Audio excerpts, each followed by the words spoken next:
नमस्कार पशुपालक मित्रांनो, सूरज गोटफार्ममध्ये आपलं स्वागत आहे. मित्रांनो, शेळीपालनामध्ये नफा कमवायचा असेल तर मित्रांनो काही गोष्टी आपल्याला शिकून घ्याव्या लागतील.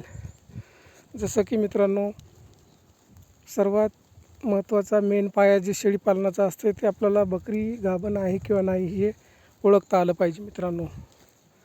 जेणेकरून आपल्याला जर बाजारामध्ये गेलं तर गाभण बकरीचे लक्षणं आणि खाली बकरीचे लक्षणं हे असे वेगवेगळे असतात मित्रांनो. तर बाजारामध्ये आपल्याला सरासरी कोणी बी फसवू शकते किंवा आपल्याला लक्षात नाही आलं तर आपली फसवणूक बी होऊ शकते मित्रांनो.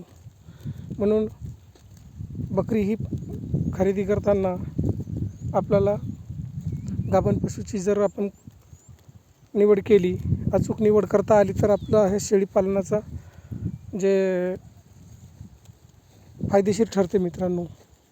तरच आपलं शेळीपालन फायदेशीर ठरेल.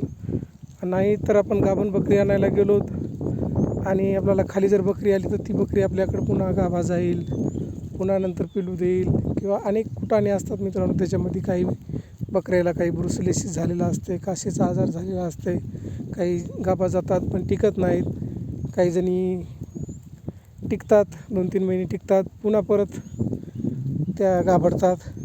अशा अनेक समस्या असतात. म्हणून मित्रांनो, आपल्याला गाभण बकरीची निवड करता आली पाहिजे. गाभण बकरीचे काही 4-5 लक्षणं आहेत मित्रांनो. ते लक्षणं आपल्याला माहीत पाहिजे. ही बकरी आपली गाभण आहे मित्रांनो. बघा, ह्या बकरीचं जे स्ट्रक्चर आहे ते स्ट्रक्चर बघा हिची कास कमी झालेली आहे.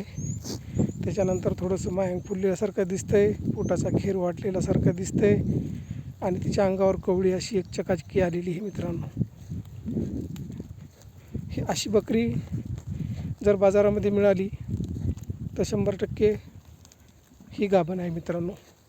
ही 3 महिन्याची कंप्लीट गाभण आहे. इथून 2 महिन्याला आपल्याला पिल्लू देणार मित्रांनो. अशी गाभणपणाचे जे 4-5 काही लक्षणं आहेत ते आपल्याला जाणीव त्याची असायला पाहिजे की हे लक्षणं दिसले तर आपल्याला बकरी बिनधास्त डोळे झाकून घेता येते मित्रांनो आणि त्याच्यामध्ये नक्कीच आपला फायदा होते. मग आपला शेळीपालनाचा उद्देशच ते असते की आपल्याकडे जर खाली आली तर आपला टाईम पिरियड वाढतं आहे, वेळ जातं आहे आणि आपलं नुकसान होते मित्रांनो. गाभण बकरी आपली कळपामध्ये बी आपल्याला ओळखता आली पाहिजे कोणती बकरी गाभण राहिली, कोणती खाली आहे. आता आपल्याला कधी लावावं, काय करावं हे पण आपल्याला निदर्शनात आलं पाहिजे आणि लक्षात आलं पाहिजे मित्रांनो. तरच गाभण बकरीचं किंवा आपला बकरी फार्म जे आहे ते सक्सेस होते मित्रांनो, अन्यथा होत नाही.